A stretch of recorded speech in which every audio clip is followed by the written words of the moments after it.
বিধানসভা নির্বাচনের আগে আবারও বিপুল পরিমাণে বোমা উদ্ধার মালদায়। 3 জার ভর্তি বোমা উদ্ধার করল মালদার বৈষ্ণবনগর থানার পুলিশ। ঘটনাটি বৈষ্ণবনগর থানার পারদেউনাপুর শোভাপুর অঞ্চলের অনন্তপুর গ্রামের বাঁশবাগানের ঘটনা। ইতিমধ্যেই এলাকা লাল ফিতা দিয়ে ঘিরে ফেলা হয়েছে এবং বোম স্কোয়াডকে খবর দেওয়া হয়েছে। তবে কে বা কারা কী কারণে বোমাগুলি মজুত করে রেখেছিল, ঘটনার তদন্তে নেমেছে মালদার বৈষ্ণবনগর থানার পুলিশ। মালদা জেলার বৈষ্ণবনগর বিধানসভার পারদেউনাপুর অঞ্চল, সেখানে আজকে 1 জার ভর্তি বোমা পাওয়া গেছে। আমরা ভারতীয় জনতা পার্টি এর আগেও বলেছি যে পশ্চিমবঙ্গ এবং বিশেষ করে মালদা জেলা বোমা বারুদের স্তূপ হয়ে গেছে। গোটা বোমা বারুদের স্তূপের উপরে কিন্তু পশ্চিমবঙ্গ দাঁড়িয়ে আছে। যখনই নির্বাচন আসে আমরা দেখতে পাই যে এই শাসক দল তৃণমূল কংগ্রেস ব্যাপকভাবে বোমা বারুদ অস্ত্রশস্ত্র মজুত করে রাখে। এই বোমা বারুদ অস্ত্রশস্ত্র মজুদের একটাই কারণ, যে সাধারণ মানুষকে গণতান্ত্রিক প্রক্রিয়ায় ভোটদান করতে দেবে না। কোথাও আমরা দেখতে পাই যে ইলেকশন আসলে কোথাও ইভিএম মেশিন নিয়ে এরা বোমাবাজি করে ইভিএম মেশিন নিয়ে পালায়।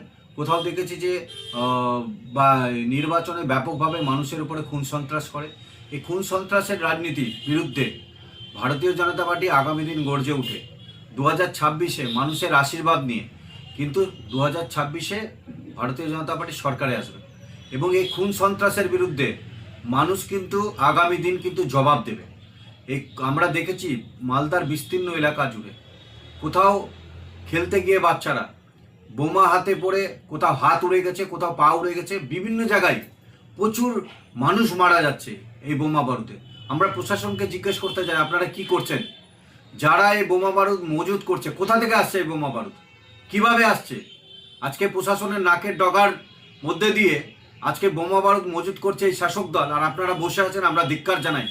এরপরে যদি কোথাও বোমা বারুদ মজুদ হয়, ভারতীয় জনতা পার্টি কিন্তু ছেড়ে কথা বলবে না, আগামী দিন আন্দোলন করবে। এবং সাধারণ মানুষের আশীর্বাদে, আরেকবার বলছি, সাধারণ মানুষের আশীর্বাদে এই খুন সন্ত্রাসের বিরুদ্ধে ভারতীয় জনতা পার্টি সরকার 2026-এ হবে, এটা নিশ্চিত। এবং 2026-এ গভর্নমেন্টে আসার পর ভারতীয় জনতা পার্টি যারা আজকে বোমা বারুদ মজুত করছে তাদের কিন্তু আমরা উত্তরপ্রদেশের মতোই দেখতে পাবো যে পশ্চিমবঙ্গে এই ক্রিমিনালদের কিন্তু ছেড়ে কথা বলা হবে না, প্রত্যেকের উপর দিয়ে কিন্তু বুলডোজার চলবে। ভারতীয় জনতা পার্টির দক্ষিণ সাংগঠনিক জেলার সাধারণ সম্পাদক বিশ্বজিৎ রায়।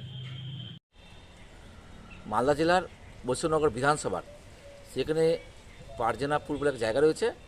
সেখানে গতকাল রাত্রে বোমা আছে এই খবর পেয়ে পুলিশ তৎক্ষণাৎ সেখানে পৌঁছে সেটা উদ্ধার করেন এবং সেই জায়গাটা ঘিরে রেখেছেন এবং পুলিশ তদন্ত কাজ শুরু করেছেন। দেখুন, সামনে ভোট, পশ্চিমবঙ্গে মালদা জেলাতেও ভোট। বিরোধীরা চাইছে একটা চক্রান্ত করে শান্ত মালদা জেলাটাকে অশান্ত করতে। আমরা দেখেছি বিজেপি শাসিত রাজ্যগুলোতে কীভাবে বিজেপি নেতা কর্মীরা মানুষের মধ্যে ভয়ভীতি তৈরি করে নানা রকম অশান্তি তৈরি করে ভোটে জেতার চেষ্টা করে এবং জেতে। তারা সেই জিনিসটা চাইছে যে মালদা জেলাতেও মানুষের মধ্যে একটা ভয়ভীতি তৈরি করতে। বর্তমানে মালদা জেলাতে, পশ্চিমবঙ্গ সহ মালদা জেলাতে বিজেপি বলুন, কংগ্রেস বলুন, সিপিএম বলুন বা মিম বলুন, এরা সব যৌথভাবে একটা অশান্তি করার চেষ্টা করছে যাতে ভোটে বিজেপি বা কংগ্রেস সুবিধা করতে পারে। এগুলো মালদা জেলার সহ পশ্চিমবঙ্গের মানুষ তৃণমূল কংগ্রেসের সঙ্গে রয়েছে। মালদা জেলার পুলিশ যেভাবে ঘটনাটা তদন্ত করছে, আসল দোষী তাদের মুখোশ খুলে দেবে তারা। এবং বর্তমানে পুলিশ যেভাবে নাকা চেকিং শুরু করছে, মালদা জেলাতে বিরোধীরা কোনো রকম অশান্তি তৈরি করতে আগামী দিনে পারবে না। আমরা চাই বিরোধীরা যে চক্রান্ত করছে সেই চক্রান্তের মুখোশটা খুলুক এবং মালদা জেলাতেও মালদার মানুষ এইসব ভয়ভীতিকে পেরিয়ে তৃণমূল কংগ্রেসকে আগামী দিনে ভোট দেবে।